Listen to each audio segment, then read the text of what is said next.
नमस्कार, भिवानी अंचल टीवी पर ताज़ा खबरों के साथ मैं हूं सुखवीर। आइए नजर डालते हैं आज की न्यूज़ हेडलाइंस पर।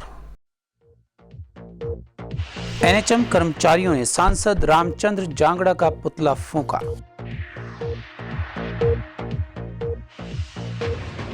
पुलिस की युवाओं को नशे से दूर रहने की मुहिम जारी। बेटी बचाओ बेटी पढ़ाओ जागरूकता मोबाइल वैन को एडीसी ने दिखाई झंडी। 4 दिवसीय हरियाली तीज उत्सव का सांस्कृतिक कार्यक्रमों के साथ हुआ समापन। चंद्रशेखर आजाद ओपन ग्रुप विकसित करेगा स्काउट्स वाटिका जंगल। अब खबरें विस्तार से। एनएचएम कर्मचारियों ने राज्यसभा सांसद रामचंद्र जांगड़ा के विवादित बयान पर विरोध जताया है। एनएचएम कर्मचारियों ने संसद में एनएचएम महिला कर्मचारियों के खिलाफ अभद्र टिप्पणी करने पर एनएचएम कर्मचारियों ने सांसद का पुतला फूंका और उनके खिलाफ सरकार से सख्त कार्रवाई करने की मांग की। साथ ही उन्होंने अपनी मांगों को दोहराते हुए कहा कि 25 साल की सेवा देने के बाद भी उनको नियमित नहीं किया जा रहा है। हड़ताल पर बैठे एनएचएम कर्मचारियों ने कहा कि राज्यसभा में सांसद रामचंद्र जांगड़ा ने महिलाओं और एनएचएम कर्मचारियों के प्रति अभद्र टिप्पणी की है। यह अभद्र टिप्पणी न सिर्फ एनएचएम महिलाओं के खिलाफ है बल्कि यह पूरे देश की महिलाओं के खिलाफ है। उन्होंने रोष जताते हुए कहा कि सरकार द्वारा उनके खिलाफ सख्त से सख्त कार्रवाई की जाए। उन्होंने सरकार पर आरोप लगाते हुए कहा कि एनएचएम कर्मचारियों को अपनी सेवाएं देते हुए 20 से 25 साल हो गए हैं, लेकिन अब तक नियमित नहीं किया गया है। कोरोना जैसी महामारी में स्वास्थ्य विभाग के कुल कर्मचारियों में से 60 से 70% कर्मचारी नेशनल हेल्थ मिशन के थे, लेकिन आज मौजूदा सरकार के सांसद महिलाओं और एनएचएम कर्मचारियों पर अभद्र टिप्पणियां कर रहे हैं।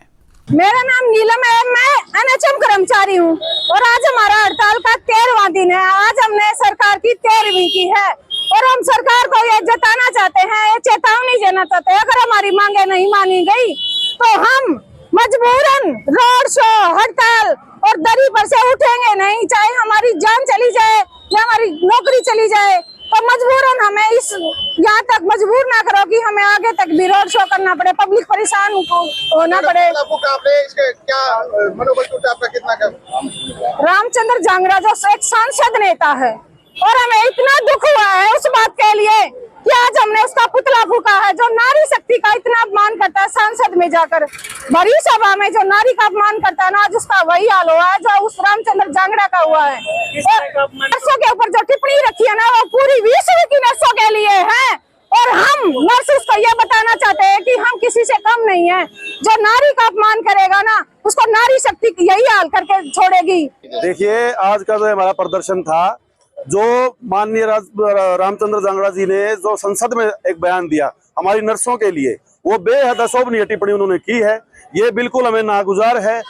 बजाय प्रशंसा करने के उन्होंने इनका अपमान भरे शब्दों में जो इन्होंने बोला है संसद में, ये बिल्कुल निंदनीय है। उसी के एवज में आज हमने ये पुतला फूका है और अगर आगे भी इस प्रकार की कोई भी हमारी नर्सों के साथ कोई भी खिलवाड़ करने की कोशिश की तो उसका यही जवाब दिया जाएगा। और मैं जीएच भिवानी जॉब करती हूँ और जो रामचंद्र जांगड़ा ने भरी सांसद में जो नर्सों के खिलाफ जो टिप्पणी की है, वो बहुत ही बेकार और अभद्र तरीके से उन्होंने जो जोक सुनाया। और मैं यहाँ पे सिर्फ रामचंद्र जांगड़ा की गलती नहीं मानती, मैं वहाँ पे बैठे हर उस सांसद की गलती मानती हूँ जिसने वो सुना और हंसी मजाक में उस चीज को टाला और किसी ने भी उसका विरोध नहीं किया। वहाँ पे भरी सभा में एक सिर्फ संसद और जांगड़ा ही नहीं था, वहाँ पे और भी बहुत सारे लोग मौजूद थे।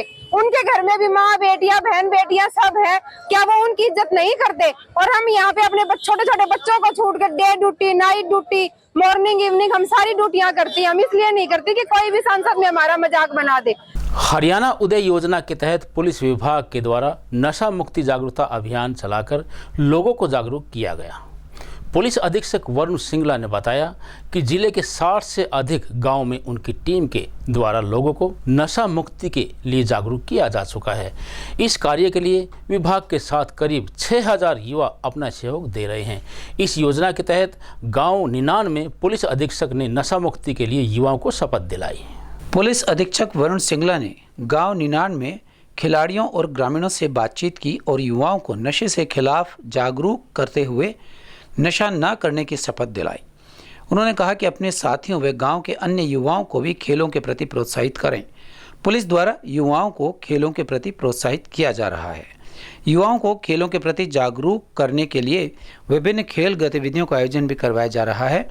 पुलिस अधीक्षक ने इस दौरान युवाओं से आह्वान किया कि नशे से दूर रहकर शिक्षा तथा खेलों से जुड़कर अपनी बेहतर प्रतिभा का प्रदर्शन कर अपने माँ बाप के सपनों को साकार करें।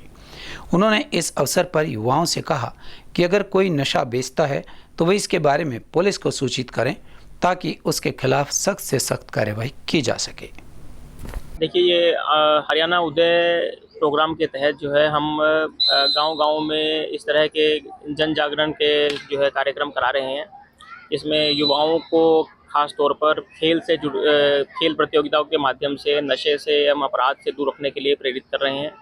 आज हम यहाँ निनान गाँव में जो है ये प्रोग्राम कर रहे हैं और बहुत अच्छा रिस्पांस है। आज वॉलीबॉल का ये मैच चल रहा है, बहुत अच्छा शानदार दोनों टीमें अपना गेम खेल रही हैं। साथ ही साथ कितनी बड़ी संख्या में यहाँ पर जो है महिलाएं और अन्य पुरुष बच्चे सब आए हैं और यही हमारा इस पूरे प्रोग्राम का मकसद है ताकि पुलिस और पब्लिक के बीच में जो गैप है वो कम हो सके और जो जन समस्याएं हैं उसको भी हम सुन सकें और जनमानस को जागरूक कर सकें। आज हमारे बहुत ही ईमानदार और होनहार एसपी भिवानी वरुण सिंगला जी ने ऐसा कदम उठाया है। ये एक भविष्य में आने वाले छोटे बच्चों के लिए ऐसा एक वरदान सिद्ध होगा जो हमारे एसपी साहब ने उठाया है। एसपी साहब ने दिन रात एक करके पूरा भिवानी में क्राइम को ख़त्म किया है और जब से 1 साल से आए इन्होंने 80 गांवों को तो नशा मुक्त कर दिया है और सच्चाई का साथ देते हैं। बिल्कुल एक ईमानदार होनहार और बड़े सूझबूझ के साथ आम पब्लिक के बीच में जाते हैं और लोगों के बीच में एक ही वो करते हैं कि नशे से दूर रहो, चोरी जारी नशा इससे दूर रहो और अच्छे कर्म करो। संस्कृति हमारी विरासत है, यही एसपी साहब का एक नारा है और इसी मुहिम पे आज ये प्रोग्राम है। इसमें खेल प्रतियोगिता भी चल रही है वॉलीबॉल की। और बेटी बचाओ बेटी पढ़ाओ जागरूकता वैन के माध्यम से महिला एवं बाल विकास विभाग द्वारा जिले के सबसे कम लिंगानुपात वाले गांव में ग्रामीणों को जागरूक किया जाएगा।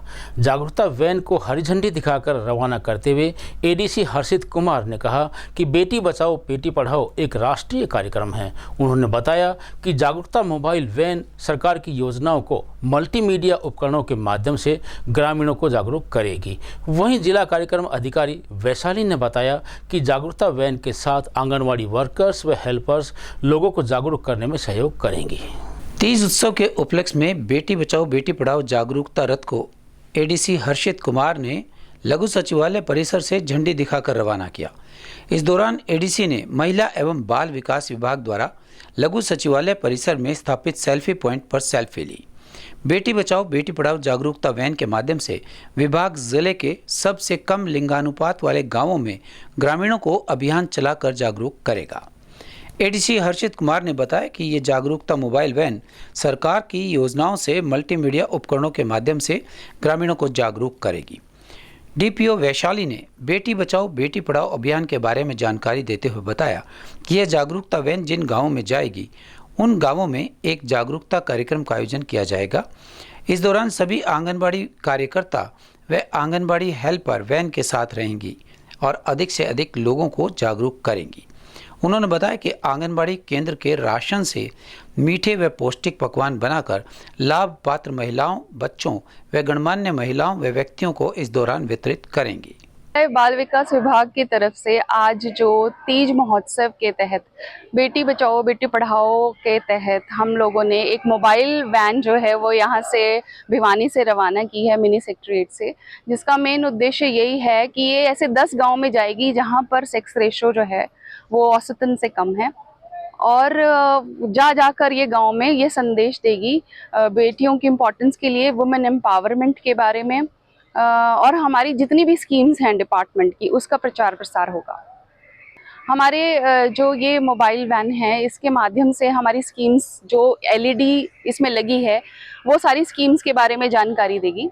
ये गांव में जब पहुंचेगी तो इसका स्वागत वहां किया जाएगा, वहां गैदरिंग होगी, वहां इसको सुना जाएगा और साथ ही साथ इसके साथ ही जो हमारी वहाँ पे WCD की टीम है, जैसे हमारी आंगनवाड़ी वर्कर, सुपरवाइजर, CDPO के माध्यम से वहाँ लोगों में भी यह संदेश पहुँचाएंगे। युवा जागृति एवं जन कल्याण मिशन ट्रस्ट के द्वारा हनुमान झोड़ी मंदिर प्रांगण में 4 दिवसीय तीज मेले का समापन सांस्कृतिक कार्यक्रमों के साथ हुआ। समापन समारोह में हरियाणा विद्यालय शिक्षा बोर्ड अध्यक्ष डॉक्टर वीपी यादव ने कहा कि तीज त्योहारों का भारतीय संस्कृति को जागृत रखने में महत्वपूर्ण योगदान है। मंत्री महंत चरणदास महाराज ने कहा कि तीज का त्योहार भक्ति और समर्पण को प्रदर्शित करता है। यह न केवल एक सांस्कृतिक परंपरा है बल्कि इसका आध्यात्मिक महत्व भी है। हनुमान जोड़ी मंदिर में 4 दिवसीय हरियाली तीज उत्सव के समापन अवसर पर विभिन्न सांस्कृतिक कार्यक्रमों का आयोजन किया गया। इस मौके पर बेटियों द्वारा हरियाणवी वेशभूषा पहनकर किए गए नृत्य ने दर्शकों की खूब वाहवाही बटोरी। समापन अवसर पर कार्यक्रम को संबोधित करते हुए मुख्य अतिथि हरियाणा विद्यालय शिक्षा board chairman doctor VP Yadav ने कहा कि भारतीय संस्कृति में सांस्कृतिक कार्यक्रमों का विशेष महत्व रहा है। इस तरह के आयोजन न केवल परंपराओं, रीति रिवाज व मनोरंजन का माध्यम है बल्कि यह देश समाज की संस्कृति को जीवित रखने के साथ साथ प्रगाढ़ता भी देते हैं। मंदिर के महंत बाल योगी महंत चरणदास महाराज ने कहा कि हरियाली तीज का संबंध माता पार्वती और भगवान शिव की कथा से है। उन्होंने कहा कि पार्वती की यह कथा हमें धैर्य, समर्पण और भक्ति का महत्व सिखाती है। हरियाली तीज पर इस कथा का स्मरण करना और झूला झूलना दोनों ही व्रतधारी महिलाओं के लिए अत्यंत महत्वपूर्ण है क्योंकि यह पर्व उनकी भक्ति और समर्पण को प्रदर्शित करता है। महाराज चरणदास जी के सानिध्य में हनुमान मंदिर जोड़ी धाम के अंदर जो ये हरियाली तीज का बहुत ही सुंदर आयोजन किया जा रहा है। बच्चे और सांस्कृतिक जो कार्यक्रम है प्रस्तुत कर रहे हैं, स्टॉल्स लगे हुए हैं और जो तीज में झूले का आनंद लेते हैं वह भी आनंद बच्चों द्वारा सभी द्वारा लिया जा रहा है। फूड्स का भी जो है बहुत अच्छा इंतजाम है यहाँ पर, तो मैं इसके लिए बहुत बहुत साधुवाद और बधाई देता हूँ हनुमान जो मंदिर जोड़ी का जो धाम है उसको। और ऐसे आयोजन हमारे जो धर्म के अंदर और सनातन धर्म में इस चीज़ को बढ़ावा देने के लिए बहुत ही इन आयोजनों का एक महत्व है, तो सबको बहुत बहुत साधुवाद और बधाई। इस तरह के जो हम कार्यक्रम जो करते हैं और जिसके अंदर जो हमारी जो अब नई पीढ़ी है, बच्चे हैं जो इन सांस्कृतिक कार्यक्रमों में भाग लेते हैं, तो एक तरह से सनातन का पुनर्जागरण उनके अंदर हो रहा है। तो मैं समझता हूँ कि इस तरह के कार्यक्रम पूरे देश में, प्रदेश में जो है आयोजित होने चाहिए। आज हम जोड़ी धाम में झूला झूलने आए हैं, तीज उत्सव को मनाने आए हैं। आज हमारी परंपरा है जो वो लुप्त हो रही है और इसको बढ़ावा दें, सभी यहाँ झूला झूलने आए और तीज को और भी अच्छे से मनाएं। है जी, पहले बहुत सालों पहले मनाया जाता था लेकिन अब सब कुछ खत्म हो गया। ये मोबाइल की दुनिया आ गई, लेकिन महाराज जी ने बहुत अच्छा प्रोग्राम किया है और उसके लिए उनको बहुत बहुत धन्यवाद। जोड़ी धाम बहुत प्रसिद्ध है, सदियों पुराना है, यहाँ आए और त्योहार मनाए। दिवसीय जो हमने तीज महोत्सव मनाया उसका समापन है और आज के चौथे दिन के कार्यक्रम का शुभारंभ हमारे शिक्षा बोर्ड के चेयरमैन वीपी यादव जी ने उसका शुभारंभ किया।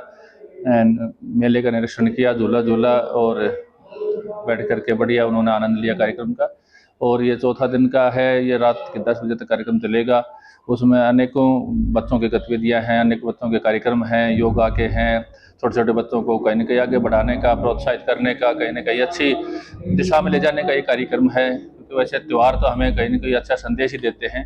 त्योहारों से जुड़ करके हम कुछ न कुछ अच्छी देश के लिए अच्छी तैयारियां कर सकते हैं, देश के लिए अच्छे संस्कार ले सकते हैं, दे सकते हैं।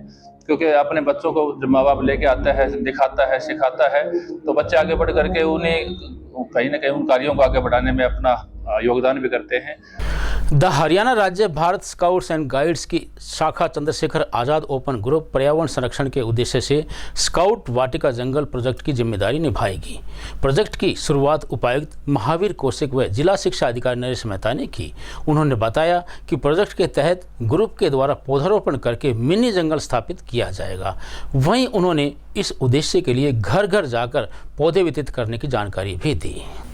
द हरियाणा राज्य भारत स्काउट्स एंड गाइड्स की शाखा चंद्रशेखर आज़ाद ओपन ग्रुप द्वारा हरियाली तीज के मौके पर 21 पौधों का रोपण किया गया। मुख्य अतिथि प्राचार्य पुष्पा देवी ने प्रतियोगिता के विजेता प्रतिभागियों को सम्मानित किया।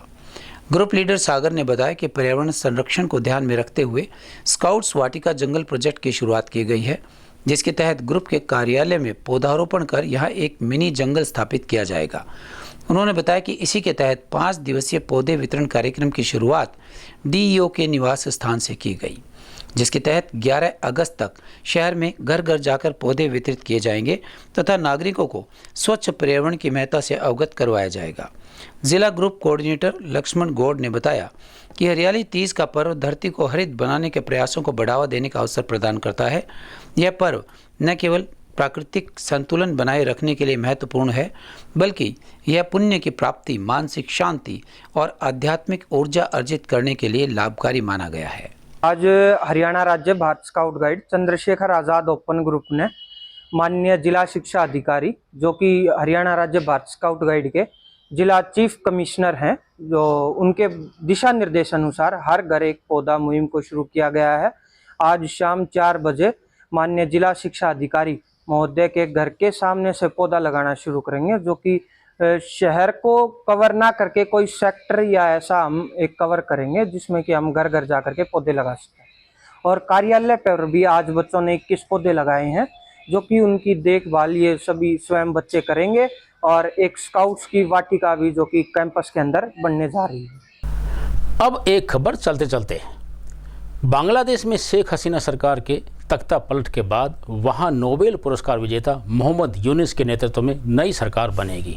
नई सरकार के सत्ता में आने से विदेशी कूटनीति में भी बदलाव आएंगे। शेख हसीना सरकार के इस्तीफे से भारत की चिंता भी बढ़ गई है।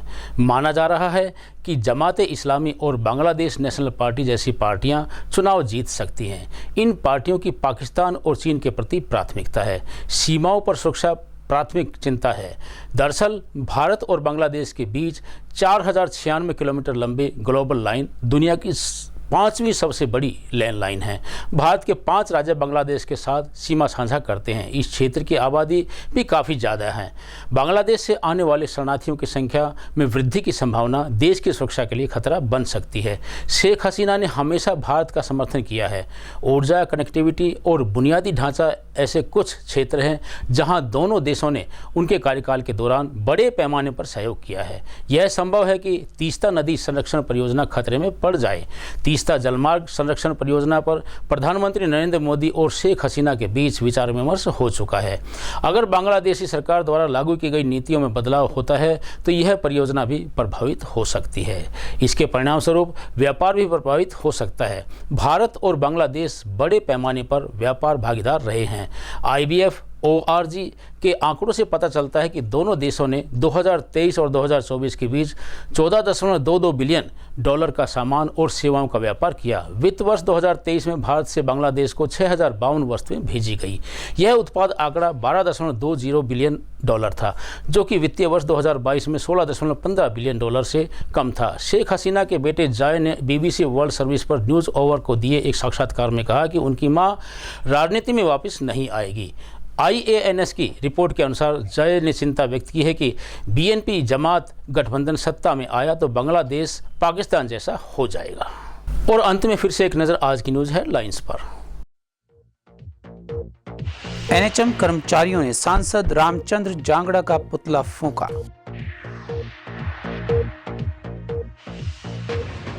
पुलिस की युवाओं को नशे से दूर रहने की मुहिम जारी। बेटी बचाओ बेटी पढ़ाओ जागरूकता मोबाइल वैन को ADC ने दिखाई झंडी। 4 दिवसीय हरियाली तीज उत्सव का सांस्कृतिक कार्यक्रमों के साथ हुआ समापन। चंद्रशेखर आजाद ओपन ग्रुप विकसित करेगा स्काउट्स वाटिका जंगल। अब मुझे दीजिए इजाजत। देखते रहिए आपका अपना चैनल भिवानी हलचल।